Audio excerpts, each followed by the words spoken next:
YouTube বন্ধুসকল আজি এটা ভিডিঅ' বনাম। ভিডিঅ'টো হ'ল ধান খেতিৰ ভিডিঅ'। নিশ্চয় আপোনালোকে দেখা পাইছে ধান খেতি।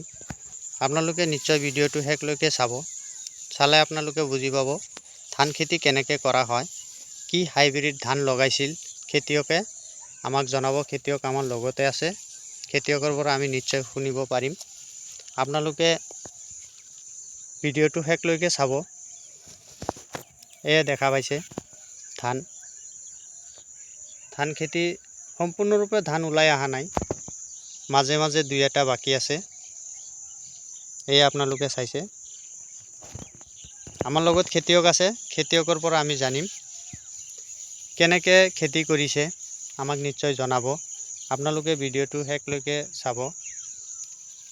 এইটো কি হাইব্ৰিড বিধান হয় সেই সম্পৰ্কে আলোচনা কৰিম। কেনেকৈ সাৰ দিছে, ইউৰিয়া কিমান দিছে, DRP কিমান দিছে, পটাছ কিমান দিছে, ছুপাৰ সাৰ কিমান দিছে, আমি সেই বিষয়ে কথা পাতিম। আপোনালোকে নিশ্চয় শেষলৈকে ভিডিঅ'টো চাব। খেতিয়কৰ পৰা আমি এই বিষয়ে কথা পাতিম বা জানিব বিচাৰিম। খেতিয়কে কি সাৰ ব্যৱহাৰ কৰিছে আমাক নিশ্চয় জনাব। আপোনালোকে শেষলৈকে ভিডিঅ'টো চাব। দেখা পাইছে ধান খেতি। ভিডিঅ'ত দেখা পাই আছে কি ধুনীয়াকৈ ধান হৈছে। ক্লিয়াৰ হৈ ওলাই অহা নাই, মাজে মাজে বাকী আছে। চাইছে।